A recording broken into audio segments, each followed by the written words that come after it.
Hi, Bob Leda here, and welcome to this episode of Stepping into the River. This week we're going to be working with breath again and with an oboe player, and we'll get to similar things as we did in another episode about contrasting breathing from the bottom up and from the top down. We're going to use a more kinesthetic way of having her experience this. She also reports pain in her arms, and you'll hear when she plays a lot of noise that's happening through here. It's all intertwined. And the exercise we take her through to give more volume with her diaphragm going down and her ribs going back up and out as part of inhaling, and the opposite as part of exhaling gives her a larger chamber to work with and a more consistent and dependable column of air as well. So please take a look and listen, and we'll see you on the other side. Okay. Your crew here, Extra Eyes and Ears, they're here to offer insight and illumination into how you go about playing. So, we'll do our usual stuff, compare Maya's top half to bottom half. How do each of them contribute to her playing, and what might be over or under contributing? Left side to right side, where is home base? Where does Maya play from, or where does she go to when finishing a phrase? Front half to back half, what could be contributing more to keeping Maya upright, or equal, of course. What you catch about her breathing, and where your attention goes as she plays. That's the generic stuff.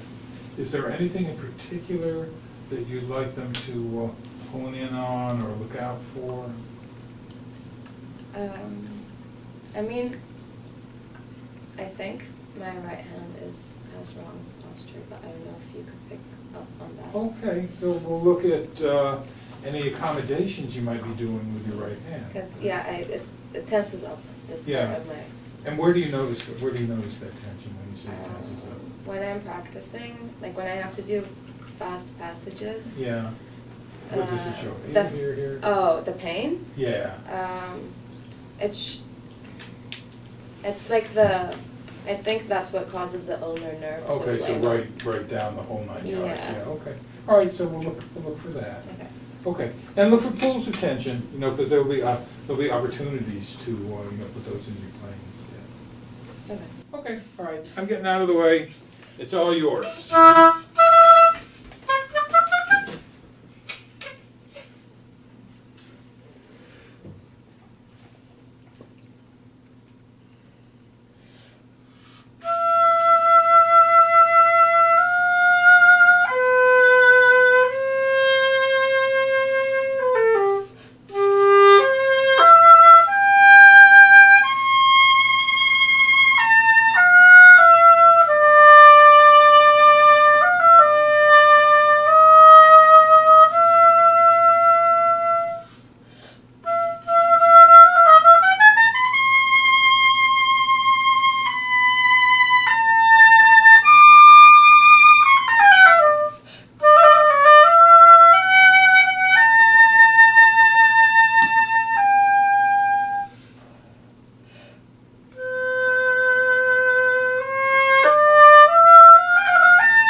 My intuition says we're going to do a little better if we do a breathing thing rather than a specific thing with your neck and your back, but I'm happy to do either one.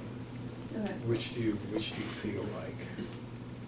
I'm curious to why you think Why the breathing would be, because the way you go about breathing is highly influenced by what's happening in here. And it feels like to me that you're more closely attuned to your breath Yeah. than to what's going Yeah. on here. Okay. So that we go down that route. Is Yeah. that okay? Yeah. All right, so if you could put the elbow down, Yes. please.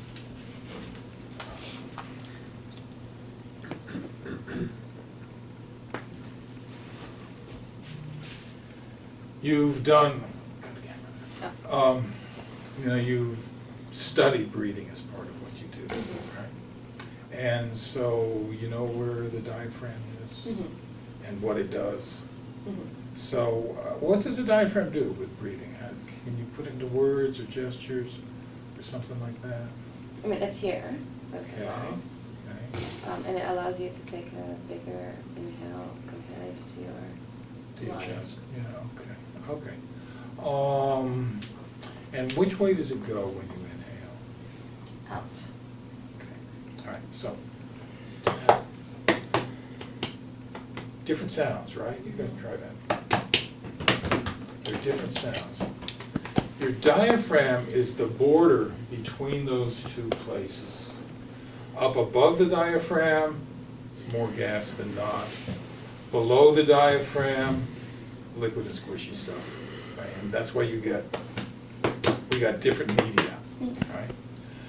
And the diaphragm is weird because it attaches to itself, but it's at the bottom of your ribs all the way around. So you can sort of feel where the bottom of your ribs are, right? That's where it is. And its movement at rest, your diaphragm is kind of like this. And then it's like pulling on a blanket, and it comes down. Yeah, it's a surprise, isn't it? It comes down into the liquid and squishy stuff, and that's what makes your that's belly true. bulge out, right? So it goes down so that you can inhale, and then comes back up to help squeeze the air out of your lungs so you can exhale. So that's the diaphragm part. You also have your ribs. They complement this by going the other way. Your ribs go back up and out so you can inhale, and they come down and in and kind of help squeeze everything out on the exhale. So you'll see my back, sorry. So we're gonna model this. First, we're gonna both be diaphragms.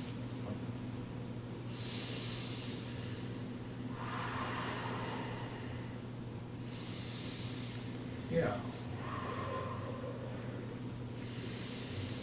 And you can possibly feel this at your pelvic floor, which is like stepping on a trampoline, right? Okay, and now we'll do the ribs.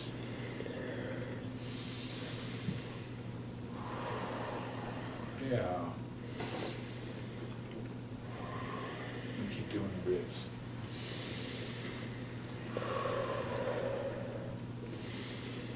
Switch it up, you do the diaphragm. Yeah. So to take a deep breath, your diaphragm goes down faster. Right? So try a deep breath. Yeah, it's down there, and then there it goes up. And woo! Wow! Now do it quietly.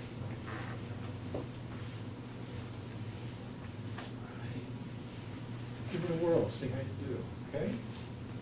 See what happens. You get to play again. Oh yeah, see what happens. Oh my god, I feel like I'm gonna fall asleep.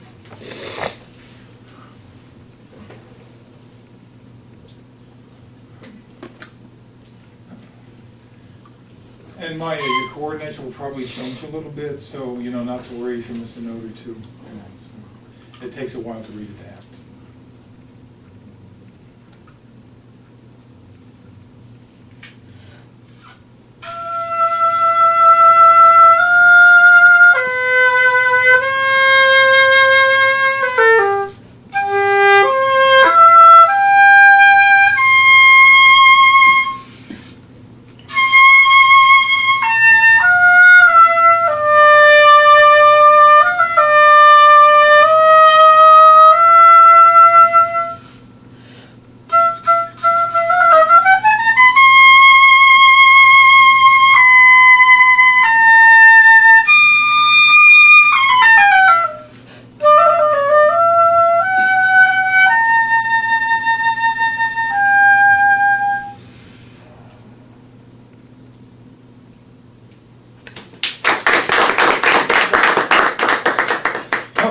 see? What did you hear? I just want to know what was going to happen.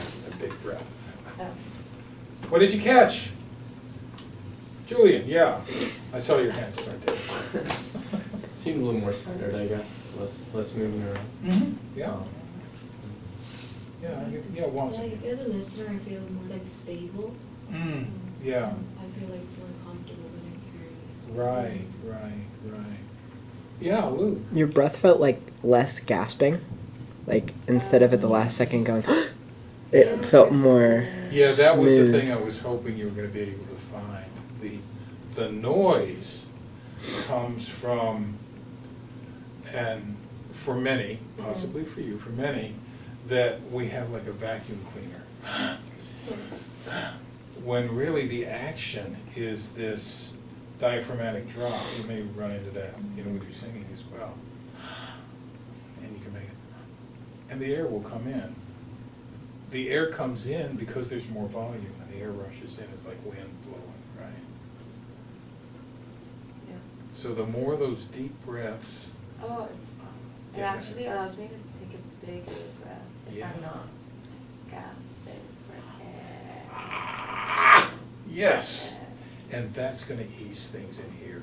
Okay. They were being sort of accessory muscles trying to help you breathe, and they don't need to be involved with all of that. They can just rest. Do they get tense because I'm like kind of like gasping for air? And okay. there's this thing all the time, right? But if you can find this, ooh, I get down there, and then everything comes up and through and out. The other side of this is your tone to my ear was more pure and large. Is that fair to say it that way? Yeah, without straining to do it. And that's the power of the air column coming through you. Does that help? I hope so. A big hand for my... Hi, welcome back. It just so helps a player when everything is working in concert and harmoniously around their breath. This player could count on the air, and her energy could go into the nuances of her playing rather than trying to manage things and make sure they're all right. Everybody in the audience could hear it. Her uncertainties really were reduced. And fortunately, and it was what I was hoping for, some of the aches and pains that she felt through her arm were also reduced as well. It seems counterintuitive a lot of the times, but your diaphragm goes down to make more space so that air can come in. And then it comes back up to squeeze the air back out. And your ribs complement that by doing the opposite. So larger volume, in comes the air. Smaller volume, out goes the air. Thanks for being here this time. I hope you enjoy it, and we will see you the next time around. All right, bye for now.